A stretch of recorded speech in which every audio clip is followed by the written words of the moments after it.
इसलिए संत महापुरुष कहते हैं ये शरीर बड़ा दुर्लभ है, बड़ा महत्वपूर्ण है, बार बार नहीं नरदेह या वीर रे, चेत सके तो चेत कहे कबीर रे। बार बार नहीं मिलता है, पर इसे हमें खपाना नहीं चाहिए। ये आत्महत्या के लिए थोड़ी मिला है। घर परिवार में ये नहीं है वो नहीं है, ये इस टेंशन के कारण शरीर को खपा देना ये बुद्धिमानी नहीं है। इसलिए यहाँ पर जीवन का महत्व नहीं समझने के कारण ये आत्मदेव चला गया जंगल परेशान होकर कि चलो आज आत्महत्या ही कर लेंगे। घनघोर जंगल में एक नदी किनारे अपने शरीर पर जो गमछा था उसी का फांसी बनाया और सोचा इसी में लटक करके आज जान छोड़ दूंगा, प्राण छोड़ दूंगा। मरने को तैयार। अब फिर घर परिवार का याद भी आ रहा है तो उसी समय रोने भी लगा जोर जोर से। जंगल के रास्ते उसी बगल से कोई संत गुजर रहे थे। जब रोते हुए सुना आवाज सुनाई दी तो संत दौड़ के आया, भाई देखे कौन रो रहा है, क्यों रो रहा है। आके पूछा, कथम रोदसी विप्रत्वम काते चिंता विलीयसी वदत्वरम सत्वरम मह्यम स्वस्य दुखस्य कारणम। कहते अरे पंडित, तुम तो देखने सुनने में सकल सूरत से पंडित लग रहे हो, चलन टीका जने वो है, पर तो रो क्यों रहा है? क्या हो गया तुम्हारे जीवन में? सबको हंसाने के लिए, सबको सुखी करने के लिए पंडित जी लोग पूजा पाठ करते हैं जिससे सब समाज सुखी होता है और उसको भी दक्षिणा दे करके उसको भी सुखी कर देते हैं। तो फिर तुम रो क्यों रहे हो, दुखी क्यों हो, क्या हो गया? पंडित जी संत को देख करके प्रणाम किए और कहते महाराज मेरे जीवन में संकट घटने का नाम नहीं ले रहा है। एक से एक आफत परेशानी है। पहली परेशानी है कि हमारी घरवाली अच्छी नहीं है, गाली गलौज करती है, लड़ाई झगड़ा। और दूसरी परेशानी है कि हमारे घर में बाल बच्चा नहीं है। इसलिए महाराज हमें तो मरना ही अच्छा है, मुझे छोड़ दो, मरने दो। संत समझाने लगे कि देख भैया, मरने से छुट्टी छूटने वाला नहीं है, फिर जन्म हो जाएगा, फिर परेशानी होगी। इसलिए सदा सदा के लिए छुट्टी से यदि दुख से छुटकारा चाहते हो तो भक्ति भजन करो, सदा सदा के लिए कल्याण हो जाएगा। अस्थाई सुख मिलेगा, अस्थाई शांति मिलेगी, अस्थाई सब कुछ मिलेगा जीवन में। ऐसा मिलेगा कि फिर कभी बिछड़न नहीं होगा।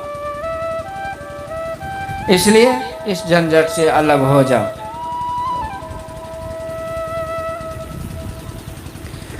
बहुत समझाए तो आत्मदेव कहते महाराज तुम्हें आपका बात तो मान लूंगा कि आत्महत्या नहीं करूंगा, लेकिन शर्त यह है कि मुझे बेटा होना चाहिए मेरे घर में। जल्दी से वरदान दे दो और मेरा भी काम हो जाएगा, आपकी बात भी रह जाएगी। अब संत क्या करे, समझ गए कि इसको यदि वरदान नहीं मिला तो मर ही जाएगा। फिर देखते हैं कि इसके भाग में क्या है। संत ने कहा भैया हाथ दिखाना। हाथ देखा और संत घबरा गए। अरे पंडित तुम्हें बेटा चाहिए? हाँ। अरे इस जन्म की तो छोड़ो, तुम्हारे भाग में तो 7 जन्मों तक कोई बेटा बेटी नहीं है। 7 जन्मावधि चेव पुत्रम नैव च, कोई बेटा बेटी नहीं है। अब तो आत्मदेव इतना परेशान, सोचा महाराज तुम कहाँ से आफत आ गए हो। पहले तो मैं इस जन्म के लिए दुखी था और तूने 7 जन्म की भविष्यवाणी करके हमारे दुख को 7 गुना बढ़ा दिए। मैं सोचा इस बार मरूंगा तो अगले बार बेटा का नसीब होगा, इस 7 जन्म तक कुछ नहीं है। अब मैं जी करके क्या करूंगा, मैं मरता हूँ। बड़ी जोर से माथा को पटका पत्थर पे, आए खून का फुहारा। बोला महाराज जल्दी वरदान दो, नहीं तो आपके सामने मैं मरा और दोबारा माथा पटकूंगा तो बचना मुश्किल है। यदि मैं मरूंगा तो ब्रह्म हत्या का पाप तुम्हें लगेगा, क्योंकि तुम्हारे सामने मैं मर रहा हूँ। अब संत परेशान किए, हे भगवान हम कितना अच्छा खासा जा रहे थे सत्संग में, कौन धन चक्कर में पड़ गए।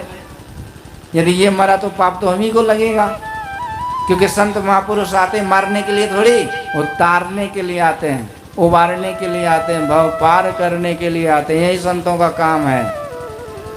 भव सागर में नीर अपारा, डूब रहे नहीं मिले किनारा, गुरु पल में लिन्हो वारी रे, गुरु चरण कमल बलिहारी रे। ऐसे गुरु होते हैं। कर्ण धार सदगुरु दृढ़ नावा। संत महापुरुष उद्धार करने आते हैं, संहार नहीं करते हैं।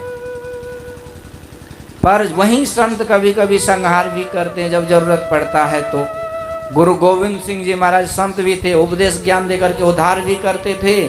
जब दुष्टों ने, आक्रांताओं ने धर्म पर कुठाराघात किया तो हथियार भी धारण किए और बड़े बड़े युद्ध में उन्होंने दुराचारी दुष्टों का कत्लेआम किए। बाद में उनके 4 पुत्र भी धर्म रक्षा के लिए वीर गति को प्राप्त हो गए। ऐसे थे गुरु गोविंद सिंह जी। पर प्रायः संत महापुरुष शस्त्र नहीं शास्त्र को धारण किए हुए उद्धार का काम करते हैं। अब सोचने लगे ये यदि मर गया तो आफत हो जाएगा। अब पुलिस के सामने कोई लड़ाई झगड़ा करे, मारकाट करे तो पुलिस की बदनामी। इसी तरह संत महापुरुषों के सामने कोई मर जाए, दुर्गति हो जाए तो संत महापुरुष किस काम का। तो सोचने लगे क्या करें, ये तो बचेगा नहीं, मरिए जाएगा, बेटा का भूत सवार है। कहते अरे ब्राह्मण सुनो, तुम्हें बेटा चाहिए? कहते हाँ।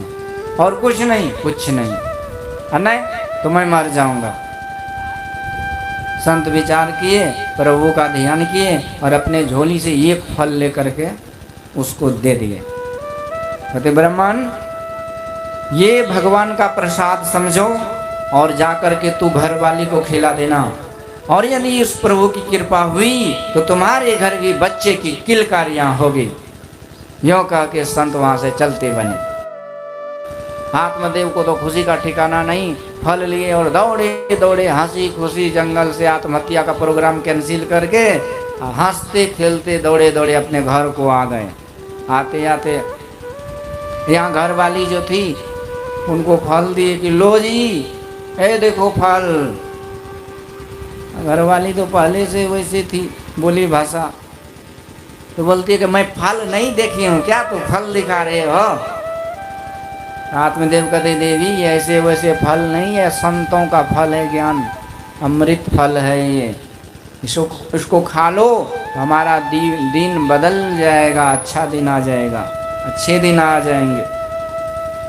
धुंधली उस समय फल नहीं खाई, बात को काट दी और कहती ठीक है फल रखो, मैं थोड़ा सा उपवास कर रही हूँ, बाद में व्रत पूरा होगा तब फल खाऊंगी। जो लड़ाई झगड़ा करने वाली होती है ना, बेसी व्रत उपवास करेगी। व्रत उपवास का मतलब क्या होता है?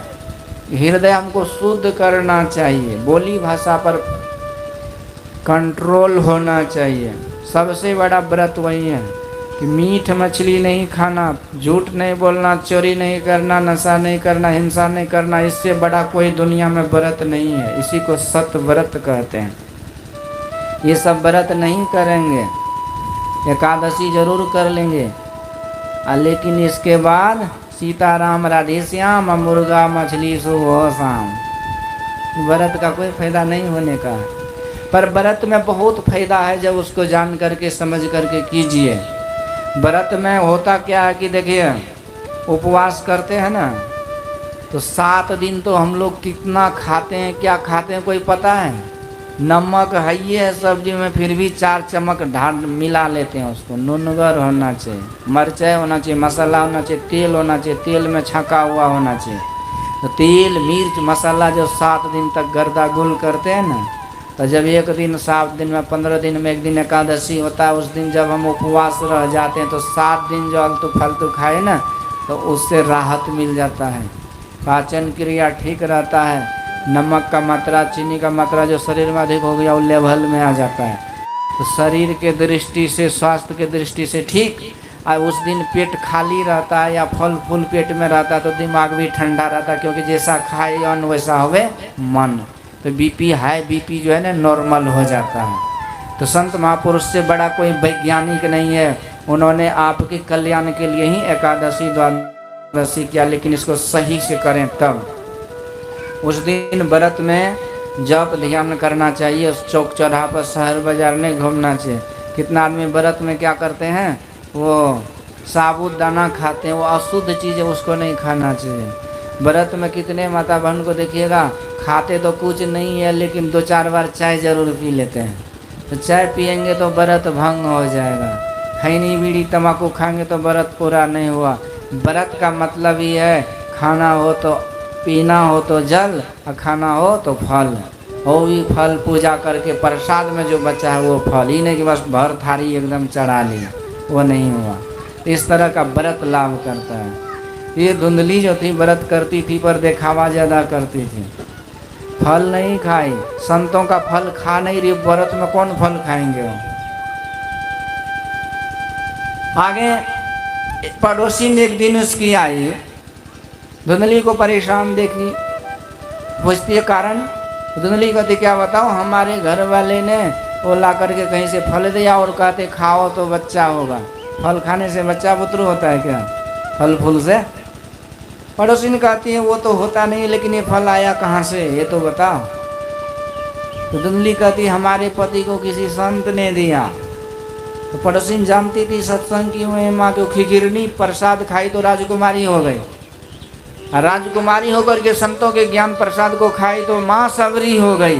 अब माँ सबरी बन करके जब कठोर साधना करी, तपस्या करी, तो साक्षात परम प्रभु परमात्मा के परम पद को प्राप्त हो गई।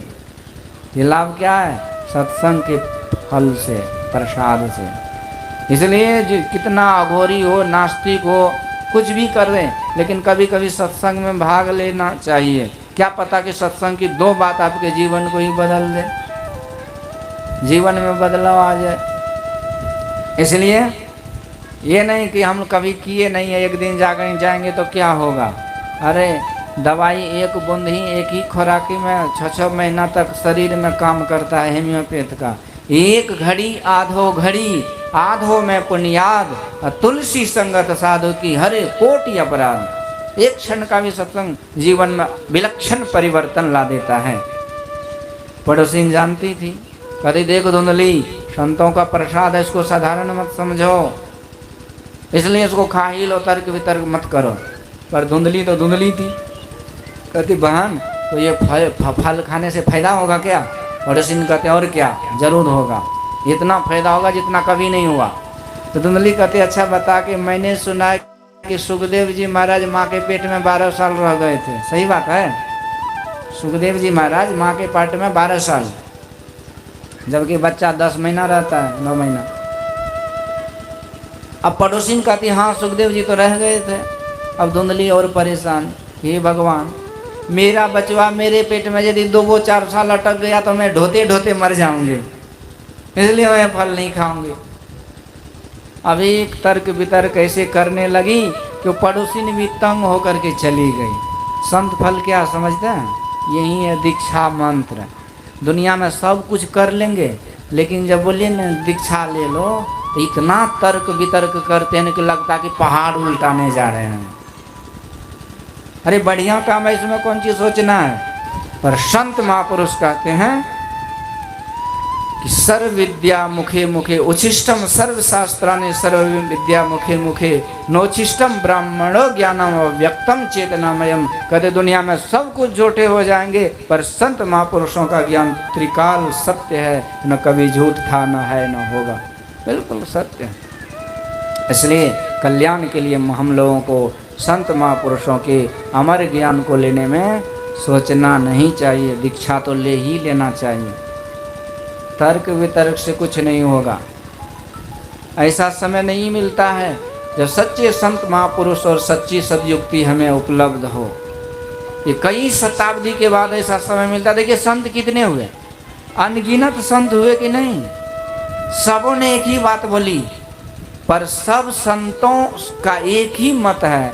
सब संतों को मिला करके ये सिद्ध कर देना कि सब संत का एक ही मत है, एक ही रास्ता है, ये उपकारी संत बहुत कम हुए, नहीं के बराबर हुए। ये हमारे गुरु महाराज हुए।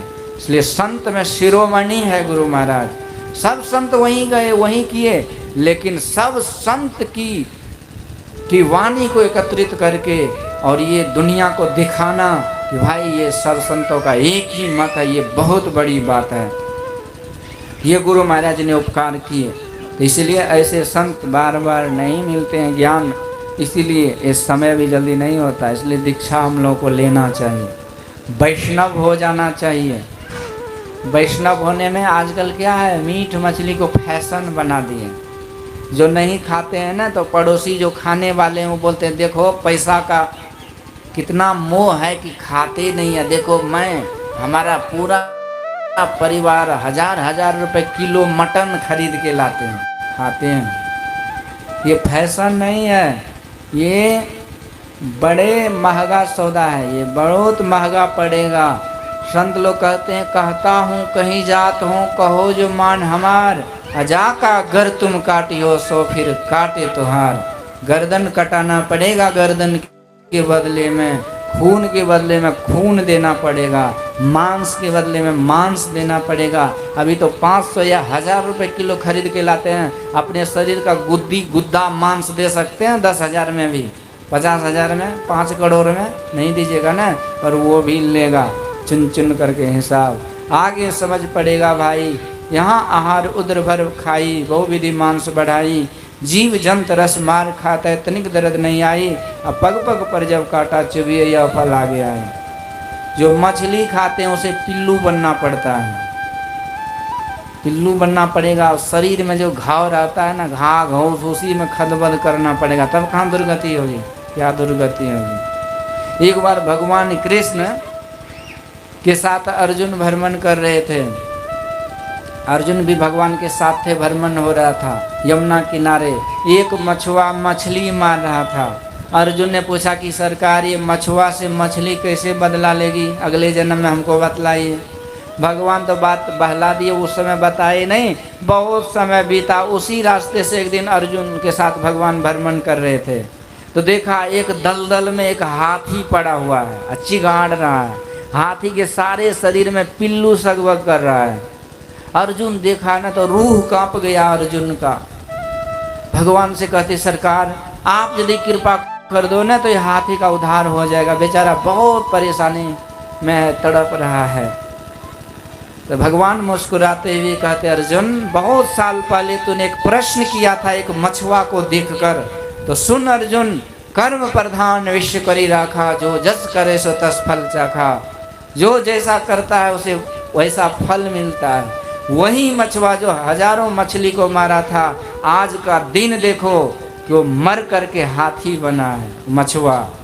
जितनी मछलियां को मारा था वो सारी मछलियां मर करके पिल्लू बना है, और ये पिल्लू बन करके आज उस हाथी के शरीर के मांस गुदा को खोद खोद करके खा रहा है। वर्षों तक खाएगा, अरे हाथी को तड़पाएगा, बाद में हाथी तड़प तड़प के मर जाएगा। इसलिए संत महापुरुष कहते हैं ये सब चीज नहीं खाना चाहिए। मांस मछलियाँ खाता है सुरापान से हित, और तेनर जड़ से जाएंगे जो मोरी की खेत। धर्म के जड़ से सदा के लिए नष्ट हो जाता है वो व्यक्ति। अधर्मी बन करके त्रियग योनि में 84 में अनंत काल तक भटकता रहता है। इसलिए थोड़े से जिह्वा स्वाद के लिए हम क्यों इतना बड़ा कष्ट उठाएं। खुश खाना है खिचड़ी, नहीं पराए लोन, मांस पराया खाए के गला कटावे कौन, तो अपना गला कटाए। इसलिए संत महापुरुष कहते हैं इस खतरे का खेल को मत खेलो। खाने के लिए कोई कमी नहीं दुनिया में, एक से एक स्वादिष्ट व्यंजन भरे पड़े हैं। 100 जन्मों तक यदि एक ही वैरायटी को खाते रहिए, बिना बदलते रहिए वैरायटी को, तो 100 जन्मों में भी खाने का इतना आइटम वैरायटी है कि ख़त्म नहीं होगा। लेकिन हम लोग पता नहीं कौन सा निश्चर का संस्कार लेकर के आए हैं कि जो मनुष्य का खाना नहीं है उसी को खाते रहते। इसलिए संत महापुरुष कहते उसे छोड़ना चाहिए। खान पान को प्रथम समारो, तब रस रस सद्गुण सब मारो। मांस मछलियाँ भोजन त्यागो, सद्गुण खान पान में पागो। कितना आदमी कहते हैं नहीं हमको कोबला है काली माई का, काली माई सब सहना दिए कि हमको एक जोड़ी पटुआ चढ़ा दो। यहाँ भी कोई कोबला किया है, हाथ उठा बता। दशहरा में एक गो होगा कोई, अभी बोल नहीं रहे। घर काली माई के सामने कोबला कीजिएगा ना, काली माई 8 भुजा में रहती ना, अष्टभुजा माँ, उसके हाथ में हथियार भी है। अभी तो काली माँ शांत है, जिस दिन गुस्सा आएगी ना तो उसका जो खड़ग है ना गर्दने पे गिरेगा, कोई नहीं बचाएगा। एक भागवत की कथा है, एक भीलों का सरदार था, माँ काली से कबला किया कि हमको बेटा होगा तो नर बलि चढ़ाऊंगा, और उसको बेटा हो गया तो कबला से हुआ। अरे बेटा लोटा ये सब होने का होता है, ऐसे टपकते ऐसे दर्जनों हो जाएगा, और नहीं होने का होगा तो एक टलारी पटवा चढ़ा दीजिए, कुछ हो टेटी भेटी नहीं होगा। ये सब ऐसे है। और उसको लगा कि मैं कबला किया इसीलिए बेटा हो गया। अब नर बलि खोजने लगा भील, तो एक भरत जी महाराज संत थे, उसी को पकड़ के ले आए भोला भाला समझ करके, उसी को खिलाए पिलाए, नया कपड़ा चनन टीका लगा के उसको बोले माँ के सामने झुको। भरत जी झुक गए और वो भील ने तलवार निकाला उसको बलि देने के लिए। माँ काली को इतना क्रोध आया कि ये ब्रह्म ज्ञानी की बलि ये मूर्ख दे रहा है, मैं इसे आज छोड़ूंगी नहीं। माँ काली मूर्ति फाड़ कर प्रकट हो गई और अपने खड्ग से सारे भीलों को काट कूट करके अंतर ध्यान हो गई। तो भील तो भगवान माँ के भक्त थे, तो उसको क्यों गर्दन उड़ा दिए माँ ने। माता कहती है अरे नालायक, तो क्या समझते हो कि तू ही मेरा संतान है। सारी सृष्टि में सारी प्रकृति में जितने जीव है सबकी माता मैं हूँ, और कोई भी माता के सामने उसके संतान की हत्या करे वो भक्त नहीं, वो हत्यारा और वो कसाई कहलाता है, और कसाई ही कंस है। और ऐसे कंस के लिए भगवान कठोर काल बन करके कठोर दंड देते हैं। इसीलिए माँ काली का यदि प्रकोप और श्राप चाहिए तब तो बलि चढ़ाइए, नहीं उसका आशीर्वाद चाहिए, उसकी कृपा चाहिए तो फल फूल धूप दीप अगरबत्ती जितना मर्जी चढ़ा दीजिए। इसलिए प्रसाद नहीं है। तो इस तरह से खान पान को प्रथम समारोह, तब रस रस अवगुण सब त्यागो, मांस मछलिया भोजन त्यागो, सतगुण खान पान में पागो। तो मैं यहाँ कह रहा था कि ये धुंधली नहीं खाई फल और संतों के वचन पर भरम कर ली। आगे उसकी सगी बहन एक दिन आ गई,